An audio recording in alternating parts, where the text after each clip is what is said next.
goes. First you gotta get one chicken, then another chicken. And those two chickens turn into 5 chickens.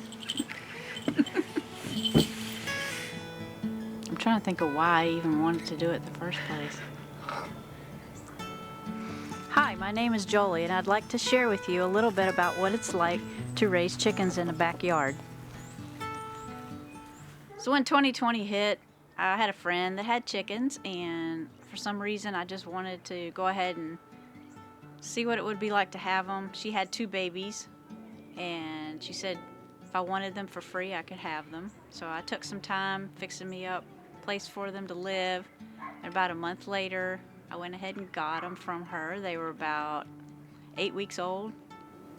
They were Flossie and Hazel. They were Buff Orpington mixes, so they were sort of like a blonde color. And then as chicken math goes, I was worried that if one of them passed away, they would be lonely, and so I went and got 2 more. And then after that, I got 4 more. And then I got 2 more. At one point I had 10 chickens. Right now I have 5, which is a good number. If you're going to venture into having backyard chickens, first thing I would do would be to make sure that you build a very strong, sufficient, well-made coop and a place for them to sleep. First thing that I did was find an old playhouse, and that worked great for a sleeping house. Putting in a sandbox over their roost at night, so it would be easier to clean up.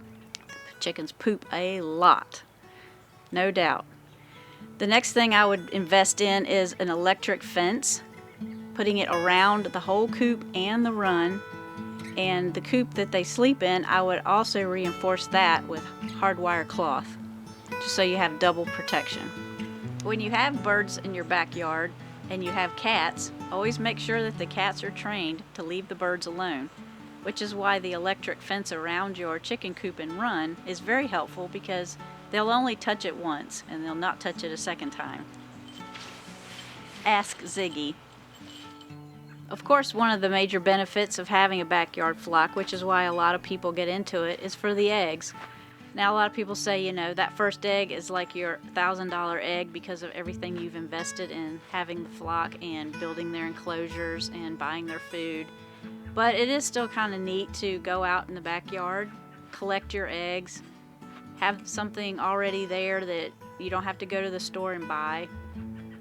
Some of the hardest moments that I've had to experience owning chickens are unexpected deaths. They are prey animals, and prey animals don't show weakness, because if they're in a flock or in a herd, if they show weakness, then that draws predators into the flock or the herd, and that could compromise everyone else.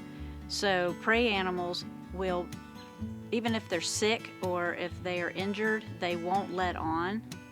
So they can be perfectly fine 1 hour, literally 1 hour, and then the next hour be dead. Especially with birds, because they're more sensitive and more fragile type animals. So the one thing that I have experienced is death of the birds. It's very hard at the beginning, the first few that pass away. It becomes a little bit easier to get over, but it's still sad nonetheless, because if you treat them as pets, then you become attached to them, and you're naming them, and you're wanting to hold them and tame them and have them come around. Then getting over their death is definitely a little bit harder, especially the first few. Having them succumb to death due to a predator coming after them is worse than them just passing away from natural causes or from being sick. If you enjoy birds, having backyard chickens is definitely a fun thing to do, because they have such funny personalities. Each of them have their own way of being. Some of them are more afraid and skittish, and then some of them would just sit up on your lap. They're all different. You can't predict how they're going to be until after you get them. But when they all come together as a flock and a family, it's really neat to see their dynamics. Just sit on a chair and just in their area and just sit and watch them, and just watch their dynamics and how they get along, and their little personalities come through.